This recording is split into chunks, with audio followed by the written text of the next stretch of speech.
We're working on a twin cylinder Briggs and Stratton here tonight, and this is 47777. That is what that unit is there, and as you can see, it's definitely had a cleaner life.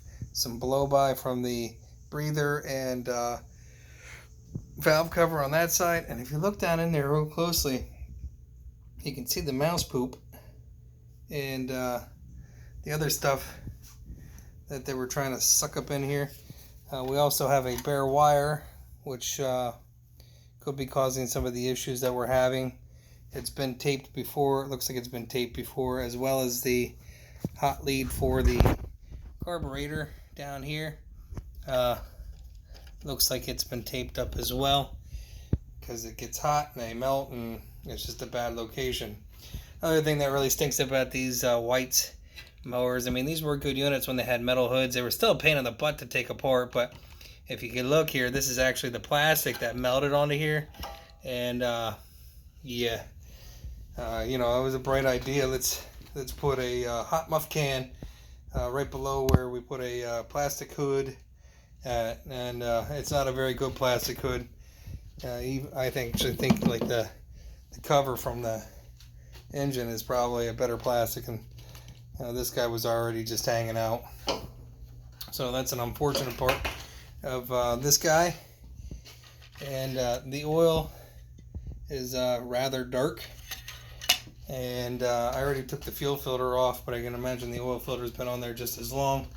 What did I do with that fuel filter? I guess I threw it in here already.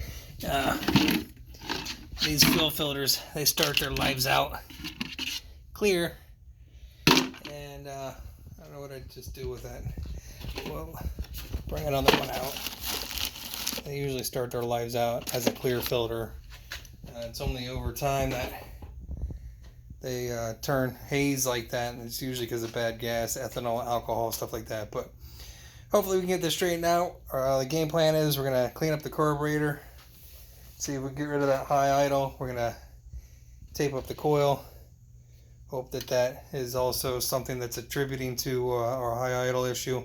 It's a high, when I say high idle, at low RPMs it doesn't surge, but when you turn it all to full throttle, it's giving a really high RPM rev. So it could actually be a coil as well, but I'm suspecting more of a carburetor fuel delivery issue. That's usually the cheaper place to start. Just do a general maintenance on it, tape up the, we'll put some heat shrink on that. We'll add a new piece of wire in here.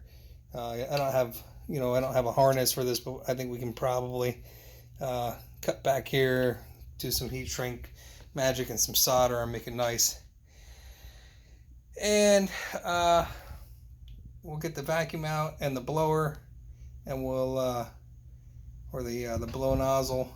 We'll get that mouse poop out of there, but I gotta put a respirator on. We'll do that tomorrow evening, and hope for the best. So we'll just do the service to it.